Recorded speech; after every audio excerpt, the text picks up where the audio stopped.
Introspection. Définition du Larousse.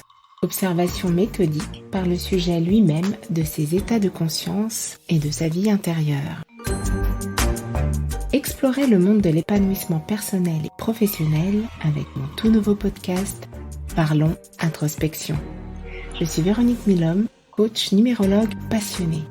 Avec ce podcast, des cas pratiques, des témoignages, des conseils et des points de vue personnels seront distillés au fil des épisodes. Rejoignez-moi pour une expérience de podcast unique, comme vous, et je l'espère, inoubliable. C'est parti!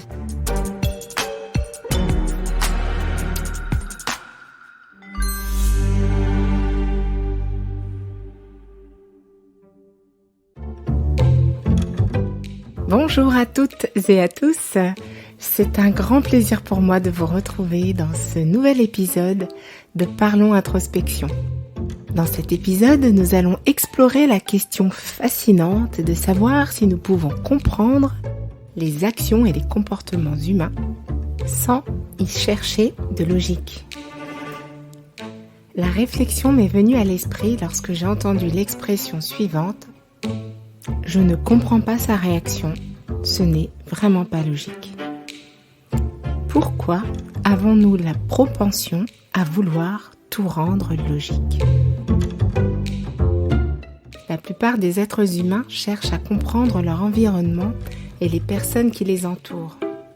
Nous cherchons à trouver des modèles et des explications logiques pour tout ce qui se passe autour de nous.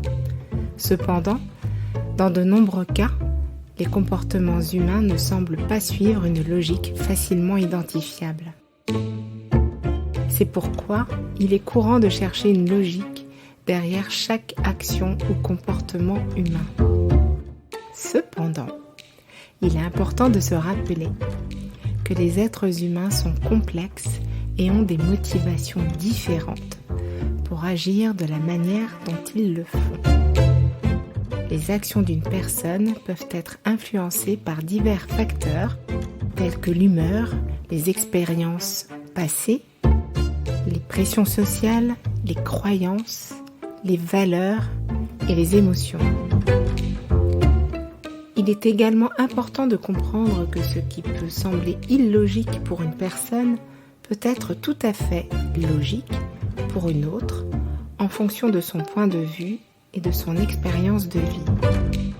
Par exemple, une personne peut choisir de poursuivre une carrière artistique plutôt qu'une carrière plus stable et lucrative car elle considère la créativité comme étant plus importante que la sécurité financière. En fin de compte, il est possible de comprendre les actions et les comportements humains sans chercher de logique, en acceptant simplement que chaque individu est unique et complexe, avec des raisons différentes de faire ce qu'il fait.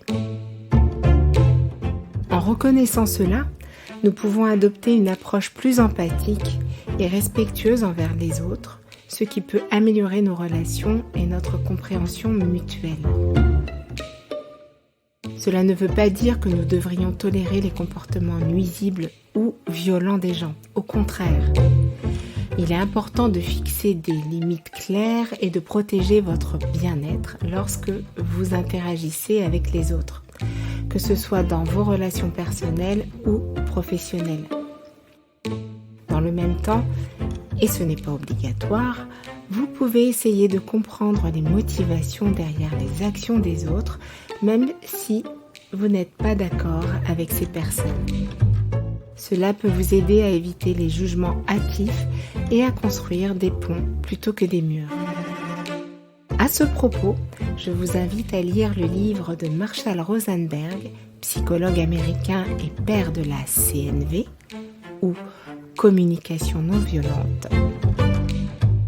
Son livre, qui est désormais célèbre, se nomme « Les mots sont des fenêtres » ou bien « Ce sont des murs ».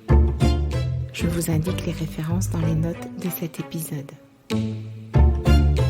En fin de compte, l'empathie et la compassion sont des forces puissantes qui peuvent nous aider à créer un monde plus juste et plus aimant. C'est tout pour aujourd'hui. Chères auditrices et chers auditeurs, merci d'avoir écouté cet épisode de Parlons Introspection. J'espère que cela vous a aidé à voir les choses sous un angle différent et à trouver de nouvelles façons de comprendre et de connecter avec les autres. À la prochaine fois. Le podcast se termine. Merci d'avoir écouté jusqu'ici. Dites-moi s'il vous a plu en vous abonnant dès maintenant sur votre plateforme d'écoute préférée pour être informé des épisodes à venir. Partagez-le autour de vous. Plusieurs solutions s'offrent à vous pour m'envoyer vos commentaires et questions sur Spotify, Apple Podcast, via l'adresse email veronique@parlonsintrospection.fr ou mon site web catalysonsvosatouts.com ou sur mon compte LinkedIn Véronique Milov. Enrichissons ensemble ce podcast Parlons Introspection avec vos idées et mes apports. Je vous remercie pour votre fidélité et je vous dis à très vite pour de nouveaux contenus. Vous pouvez maintenant reprendre en douceur vos activités.